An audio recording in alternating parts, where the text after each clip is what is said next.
은혜가 많으신 하나님 아버지, 오늘도 부족한 종이 주의 강대상에 나와서 주의 말씀을 전하려고 합니다. 언제나 죄인 되었음을 잊지 않도록 하나님 인도하여 주시옵고, 하나님께서 그 크신 은혜로 우리들을 불쌍히 여기셔서 건져주셨다는 사실을 잊지 않도록 하나님 우리의 마음을 늘 새롭게 하여 주시옵소서. 오늘 찬양한 가사대로 늘 신실하신 그 주님께서 우리에게 은혜를 베풀어 주시고 자비를 내려주셔서 주의 백성 삼아 주시고 거룩하게 변화시켜 주시고, 이 부족한 자가 말씀을 전할 때에 진리가 전해지도록 이끌어 주시고, 우리 성도님들이 주의 말씀을 받을 때 오직 진리만이 기억될 수 있도록 은혜 내려주실 것을 믿사오며, 살아계신 우리 주 예수 그리스도의 이름으로 기도드립니다. 아멘. 오늘은 본문에 들어가기에 앞서서 마태복음에 대해서 아주 간단히 다뤄보고자 합니다. 이 마태복음의 가장 큰 특징은 구조라고 할 수 있습니다. 마태복음은 아주 기가 막힌 구조로 짜여져 있습니다. 마태복음은 마태가 유대인들을 대상으로 기록한 책이기 때문에 유대인들에게 익숙한 구약의 특징을 가져와서 구성한 책입니다. 구약 성경에서 유대인들이 가장 중요시하는 성경을 꼽으라고 하면 바로 토라입니다. 우리가 모세오경이라고 부르는 토라는 창세기, 출애굽기, 레위기, 민수기, 신명기 이 5권을 말합니다. 구약 성경에서 이렇게 중요한 5권의 책이 있다는 사실을 갖고 와서 마태는 마태복음 안에도 5가지의 중요한 예수님의 설교를 넣습니다. 이것을 보통 5대 강화 설교라고 부릅니다. 첫 번째 강화 설교는 마태복음 5장에서 7장까지 나오는데, 하나님의 백성은 어떻게 살아야 하는지에 대해서 다루고, 두 번째 강화 설교는 10장으로 하나님의 백성들이 전도를 할 때 어떻게 행동해야 하는지를 다루고, 세 번째는 13장으로 예수님께서 하신 비유 설교들이 나오고, 네 번째는 18장에서 20장으로 천국에 들어가지 못하는 경우에 대해서 다루고, 마지막으로 5번째는 24장에서 25장으로 종말에 어떤 일이 벌어지는지에 대해서 다룹니다. 지금 우리가 다루고 있는 마태복음 5장에서 7장은 첫 번째 강화 설교로 보통 산상수훈이라고 불리고 있고, 하나님의 백성은 어떤 삶을 살아야 하는가를 다룬 예수님의 설교입니다. 그래서 산상수훈의 모든 내용들은 하나님의 백성들의 특징과 그들이 어떤 삶을 살아야 되는지에 대해서 다룹니다. 마태복음은 유대인들을 대상으로 기록된 책이기 때문에 유대인들에게 익숙한 글쓰기 방법을 사용했습니다. 제가 자주 언급하는 샌드위치 구조가 많이 등장을 하죠. 지난번에도 언급했듯이 팔복 자체도 샌드위치 구조로 되어 있습니다. 5장 3절에 나오는 심령이 가난한 자는 복이 있나니 천국이 그들의 것이며, 10절에 나오는 의를 위하여 박해를 받는 자는 복이 있나니 천국이 그들의 것임이라 에서 천국이 그들의 것이미요 라는 문장이 팔복의 처음과 끝에 등장을 합니다. 그래서 팔복의 내용은 천국을 자신들의 것이라고 말할 수 있는 하나님의 백성들의 특징을 설명하는 것이라고 했습니다. 애초에 산상수훈 전체 내용이 하나님의 백성들의 특징을 다루는 것입니다. 이제는 좀 더 큰 시야로 산상수훈 전체의 구조를 살펴보려고 합니다. 보통 산상수훈 설교를 마태복음 5장, 6장, 7장이라고 합니다. 하지만 엄밀히 말하면 4장 마지막 절과 8장 첫 번째 절을 포함해야 합니다.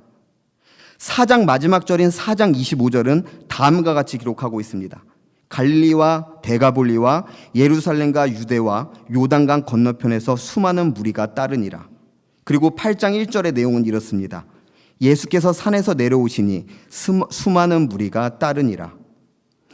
수많은 무리가 따른다고 기록된 이 두 절 사이에 산상수훈 설교가 들어가게 됩니다. 4장 25절과 8장 1절은 샌드위치 구조의 가장 윗부분과 아랫부분에 해당하는 것입니다.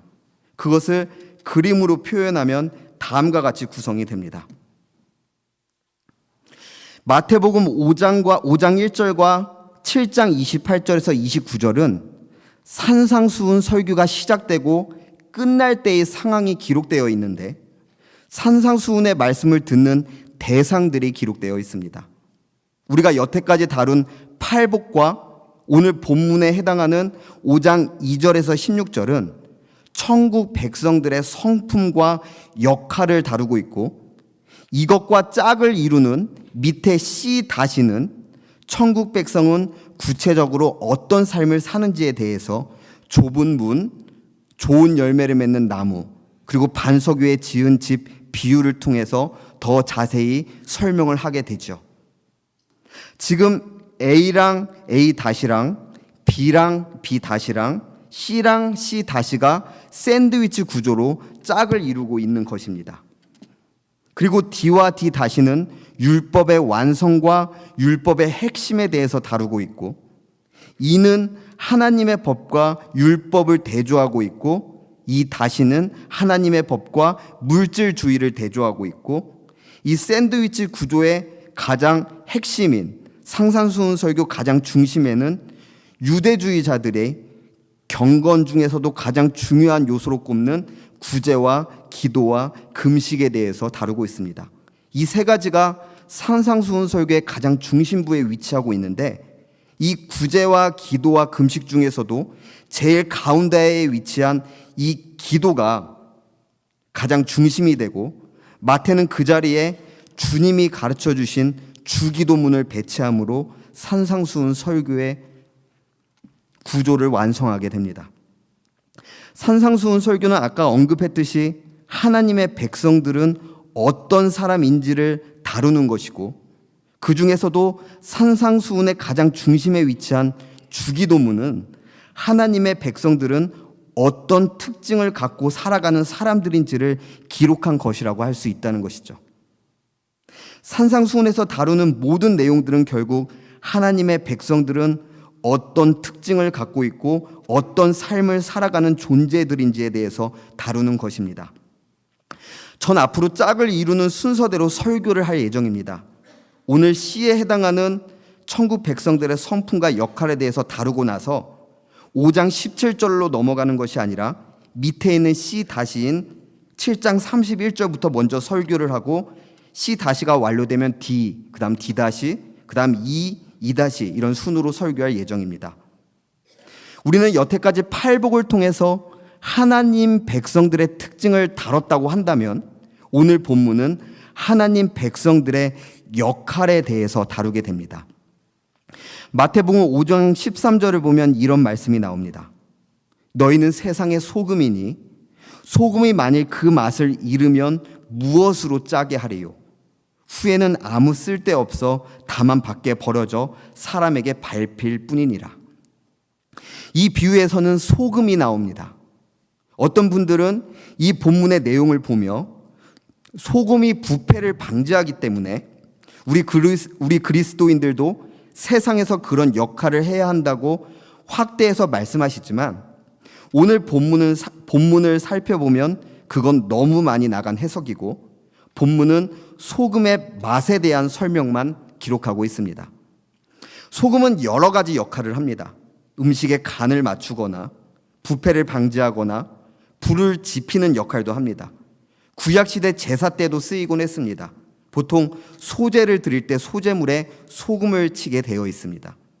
하지만 소금의 가장 핵심적인 역할은 짠 맛을 통해서 음식의 간을 맞추는 것입니다. 이 당시만 하더라도 오늘날처럼 이 정제된 소금을 사용한 것이 아니라 사해에 있는 소금 암석에서 소금을 얻었습니다. 근데 이 소금 암석에 다른 화학 성분이나 불순물이 묻는 경우가 가끔 있었는데, 그때 이 소금 암석은 짠맛이 사라지곤 했습니다. 그래서 소금 암석처럼 생겼지만 소금기는 다 사라져버린, 돌덩이나 다름없이 변해버린 경우가 드물게라도 벌어졌었습니다. 음식의 간을 맞추기 위해서 소금이 필요한 건데 소금이 그 짠맛을 잃어버렸다는 것은 이미 소금의 역할을 할 수 없게 되는 것을 말합니다. 그런 소금은 쓸모가 없어져서 밖에 버려지고 사람들에게 밟힐 뿐이라고 성경은 기록하고 있습니다. 그리고 다음에는 빛의 비유가 등장을 합니다. 마태복음 5장 14절에서 16절 말씀입니다. 너희는 세상의 빛이라. 산 위에 있는 동네가 숨겨지지 못할 것이요 사람이 등불을 켜서 말 아래에 두지 아니하고 등경 위에 두나니 이러므로 집안 모든 사람에게 비치느니라. 이같이 너희 빛이 사람 앞에 비치게 하여 그들로 너희 착한 행실을 보고 하늘에 계신 너희 아버지께 영광을 돌리게 하라. 빛은 어둠을 환하게 비추는 역할을 합니다. 산속에 도시가 있다면 밤이 되어서 불을 켜더라도 나무에 가려서 보이지 않을 수 있습니다. 하지만 산 맨 꼭대기에 도시가 있다면 밤이 되어 불을 켜면 멀리서도 그 환한 빛을 볼 수 있었을 것입니다. 사람들은 등불을 켜서 바구니 같은 것으로 덮어두지 않습니다. 그럴 바에는 기름이 아까워서라도 불을 켤 이유가 없습니다. 등불은 빛을 비추기 위해서 켜는 것입니다. 그래서 등불을 킨 후에는 집안 곳곳을 비추기 위해서 높은 곳에 있는 등경 위에 등불을 둡니다. 소금의 고유한 특징은 짠맛을 내는 것이고 빛의 고유한 특징은 어둠을 밝히는 것입니다. 소금이 짠맛을 잃으면 버려지게 되고 등불을 켜고 나서는 바구니로 덮어두는 경우가 없습니다. 근데 하나님의 백성들은 세상의 소금이자 세상의 빛이라고 말합니다.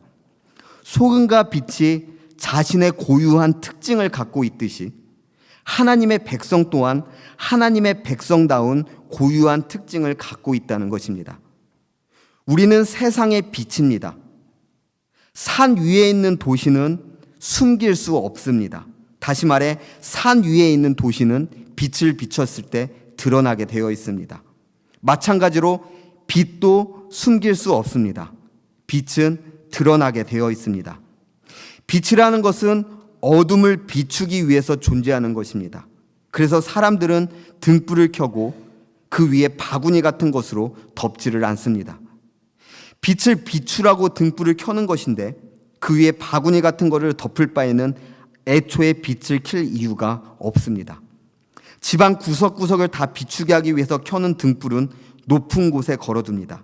이것이 빛을 올바르게 사용하는 것입니다. 근데 우리는 세상의 빛이라고 하셨습니다. 세상의 빛인 우리도 어두운 세상을 비춰야 합니다. 빛인 우리가 우리의 빛을 비추지 않는 것은 자신의 역할을 하지 않는 것입니다. 우리는 세상을 밝게 비춰야 합니다. 그러면 세상을 밝게 비춘다는 것은 어떻게 하는 것을 말하는 걸까요? 바로 오늘 본문 마지막에 등장하는 착한 행실을 하는 것을 말합니다. 그러면 어두운 세상에 있는 믿지 않는 사람들이 세상에 비친 우리들의 착한 행실을 보고 우리가 믿는 하나님을 높이게 될 것이라고 기록되어 있습니다. 하지만 여기에서 주의해야 할 단어가 있습니다. 착한 행실을 우리가 아는 국어사전에 그 의미로 해석해서는 안 된다는 것입니다. 여기서 말하는 착한이라는 단어가 어떤 의미를 갖고 있는지를 알아야 합니다. 우리가 보통 알고 있는 마음씨가 곱고 바르고 상냥한 그런 것을 말하는 것이 아닙니다. 물론 하나님의 백성들이 하나님의 영인 성령을 받아들이고 변화를 받는다면 그렇게 착하게 변화되긴 합니다. 하지만 여기서 말하는 착한이라는 단어는 그런 도덕적인 것을 말하는 것이 아닙니다. 이 착한이라고 번역된 단어는 신약 성경의 언어인 헬라어로는 카라를 말하고 구약 성경의 언어인 히브리어로는 토브를 말합니다.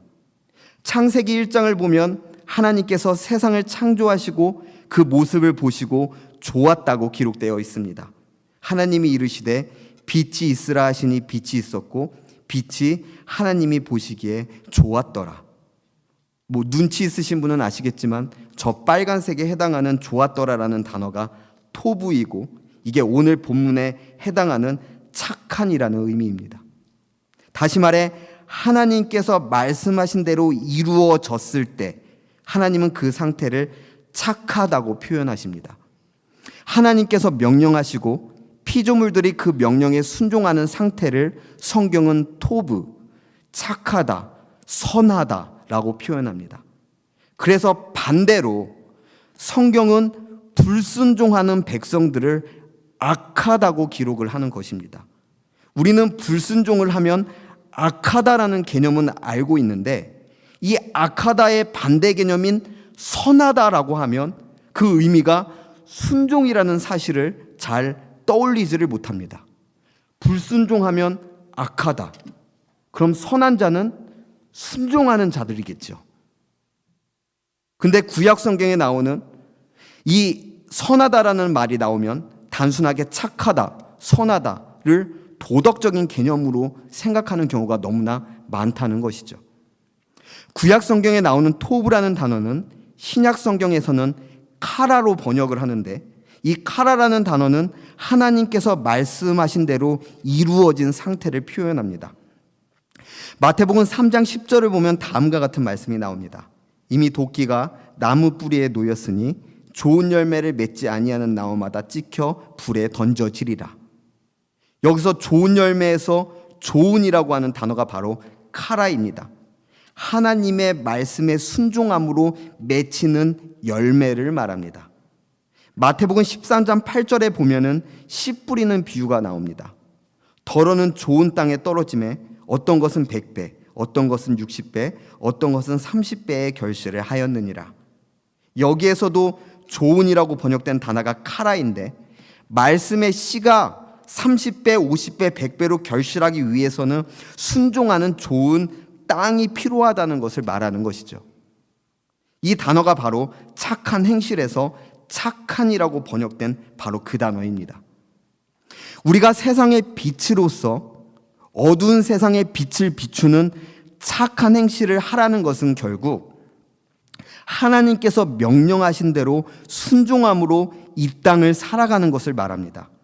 그리고 세상 사람들은 하나님께 순종하는 우리의 모습을 보며 하나님을 높이게 될 것이라는 의미입니다. 그러면 이 착한 행실은 구체적으로 어떤 것을 말하는 걸까요?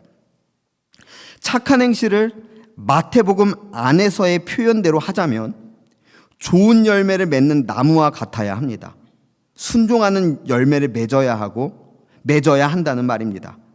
말씀을 들었을 때 30배, 60배, 100배의 결실을 맺는 좋은 땅이어야 합니다. 말씀의 씨가 결실하기 위해서는 순종이라고 하는 땅이 필요하다는 것입니다. 착한 행실은 또한 하나님의 백성의 상태, 다시 말해 우리가 계속해서 다루었던 팔복이라고 하는 8가지 성품대로 변화되는 삶을 말하기도 합니다. 하나님의 영이 내 안에 들어와서 내 안의 죄를 제거하기 시작한 바로 그 상태, 하나님의 영이 나를 지배하기 시작하면서 발생하는 변화되어가는 그 상태, 그래서 심령이 가난한 자, 내게는 예수 그리스도가 필요하다는 것을 깨닫게 되는 것, 애통하는 자, 나와 교회와 세상의 죄악된 상태를 바라보며 슬퍼하게 되고, 온유한 자, 우리에게 벌어지는 행복이나 고난을 모두 하나님의 시선으로 바라보며 그대로 받아들이는 성품을 갖게 되고, 의에 줄이고 목마른 자, 하나님의 말씀에 순종하며 살고 싶어 하게 되고, 긍휼히 여기는 자, 하나님께서 나를 얼마나 불쌍히 여기시는지를 깨달아 그 마음으로 이웃을 대하게 되고, 마음이 청결한 자, 하나님 외에 다른 것을 의지하지 않게 되고, 화평하게 하는 자, 믿지 않는 자들에게 하나님의 복음을 전해야 한다는 사실을 깨닫게 되고, 의를 위하여 박해를 받는 자, 말씀에 순종하기 위해서 핍박조차도 감수하는 자가 되고, 그런 사람으로 우리가 변하여 이 땅을 살아갈 때, 우리 안에 임재하신 하나님의 영에 순종하여 이러한 삶을 살아가게 될 때, 세상 사람들은 이런 우리의 모습을 보고 하늘에 계신 하나님께 영광을 돌리게 된다는 것입니다. 하나님의 백성은 이런 삶을 살아야 합니다. 이렇게 변화된 삶을 살지 않는다는 것은 빛을 바구니로 덮어주는 것과 같고 짠맛을 잃어버린 소금과 같은 상태인 것입니다. 하나님께서 우리를 이 땅에 존재하게 하신 이유가 바로 이 때문인데, 우리가 이러한 삶을 살지 않을 때, 오늘 본문의 표현대로 한다면 착한 행실을 하지 않을 때 우리는 짠맛을 잃은 소금처럼 하나님께 버림을 받게 될 것입니다. 다시 말해 구원을 받지 못하게 될 것입니다. 변화된 모습이 보이지 않는데, 우리 안에 하나님의 영이 계시다는 증거가 보이지 않는데, 우리에게 선한 열매가 맺히지 않는데, 말씀을 들어도 30배, 60배, 100배의 변화된 모습이 드러나지 않는데, 하나님의 은혜와 자비와 사랑을 핑계 삼아서 변화되지 않는 나의 삶을 그냥 방치하는 일은 없어야 된다는 것입니다. 하나님의 그 크신 은혜와 자비와 사랑으로 하나님은 우리에게 자신의 외아들인 예수 그리스도를 보내셔서 십자가의 제물로 바치게 하셨습니다. 그리스도께서 십자가에 달려 죽임을 당하신 이유는 성령 하나님을 통해서 우리의 죄를 용서하시고 우리를 하나님의 말씀에 점점점 더 순종해가는 거룩한 백성으로 빚어가기 위함이십니다. 빛이 빛을 비추고 소금이 짠맛을 내듯이 그렇게 착한 행실이 우리 삶 속에서 열매로 드러나는 것이 우리 그리스도인들이 드러내야 하는 가장 고유한 특징입니다. 우리 그리스도인들의 존재 목적은 바로 이 땅에서 하나님께 순종하는 삶을 살아감으로 하나님께 영광을 올리는 것입니다. 그래서 우리 교단이 인정하는 웨스트민스터 소요리 문답 제1번은 이렇게 질문하고 이렇게 답을 합니다. 제가 질문을 읽으면 여러분은 답변을 읽어주시기 바랍니다. 질문 1번, 사람의 제1되는 목적이 무엇입니까?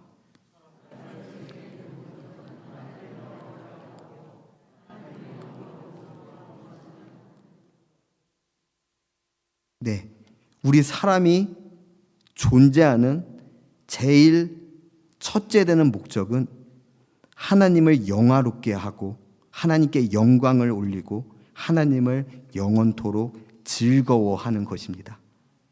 우리가 하나님을 믿지 않는 세상에서 빛과 소금으로 살아가야 한다는 말이 바로 이런 의미입니다. 그래서 우리는 교회에서뿐만 아니라 하나님을 믿지 않는 세상에서도 하나님의 거룩하심을 드러내며 살아가야 합니다. 거룩하심이라는 것은 다른 것, 구별되는 것을 말하는 것이죠. 하나님을 믿지 않는 사람들이 살아가는 것과 전혀 다른 삶을 살아가는 것. 억지로 그렇게 하는 것이 아니라 하나님의 성품답게 하나님의 영이 내 안에서 역사하셔서 그렇게 만들어 가시고 인도하시는 대로 순종하며 살아가는 것을 말합니다. 그래서 성도들이 자신의 일터에서 자신의 학교에서 그리스도인답게 살아가지 않으면서 교회에만 모였다 하면 하나님의 백성인 것처럼 살아간다면 이것은 첫 번째로 하나님 앞에서 가식적인 행동을 하는 것이고, 오늘 본문의 비유처럼 세상을 비춰야 하는 빛을 교회라고 하는 바구니로 덮어버리는 것과 같은 행동을 하는 것입니다. 우리 남부교회 성도님들은 하나님의 영에 사로잡혀서 이렇게 세상에서 빛과 소금으로 그리스도인답게 점점점 변화하는 삶을 살아가는, 점점점 성화되는 삶을 살아가는 그런 거룩한 백성이 되셨으면 좋겠습니다. 그것이 우리가 이 땅에 존재하는 이유입니다. 기도하겠습니다.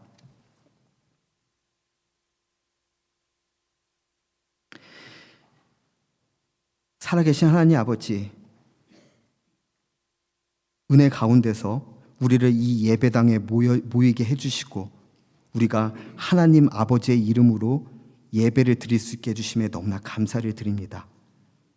하나님, 그런데 이 모든 것들이 어떤 종교적인 행위가 되지 않도록 우리 중심에서 역사하여 주시옵소서.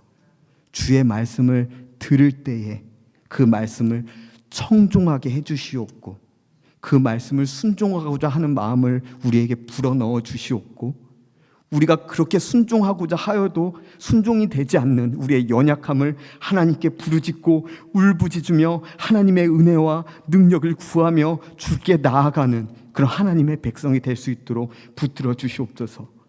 우리는 빛과 소금의 역할을 해야 합니다. 왜냐하면 그게 우리가 이 땅에 태어나서 존재하는 이유이기 때문입니다. 하나님, 우리가 하나님이 말씀하시는 선한 행실, 하나님이 명령하시고 피조물 흘린 우리들이 그 명령에 순종하는 삶을 살아가는 그 삶을 겉으로 보여주기 위한 것이 아니라 당연히 그런 모습을 삶으로 드러나게 되는, 그로 말미암아 하나님을 알지 못하는 사람들로 하여금 정말 하나님이라고 하는 신이 존재하는가라는 생각을 들게 만드는, 우리의 그런 연약하고 부족한 모습이지만 그들이 우리를 통해 하나님께 영광을 올리게 되는 그런 거룩한 역사가 우리 교회 성도님들 가운데 임할 수 있도록 하나님 은혜를 내려주시옵소서. 우리는 너무나 연약하고 죄가 많아서 늘 하나님보다는 우리 자신의 뜻과 우리 생각과 우리 자신을 더 드러내고자 합니다. 하나님이 우리를 빛으로 보내셨고 그 빛을 통해서 하나님이 들려야 되는데 우리가 빛이 돼서 들려오리는 경우가 너무나 많이 있습니다. 하나님, 이런 우리들의 마음을 불쌍히 여겨주시고 하나님 앞에서 겸손하게 하게 해주시옵고 오직 하나님만 높이고 하나님께만 영광 돌리는 삶을 살 수 있도록 붙들어 주시옵소서. 은혜의 하나님께서 우리의 마음들을 늘 붙들어 주셔서 끝까지 놓지 않으시고 이끌어 주실 것을 믿사오며 그 신실하신 주님을 찬양하며 살아계신 우리 주 예수 그리스도의 이름으로 기도드립니다.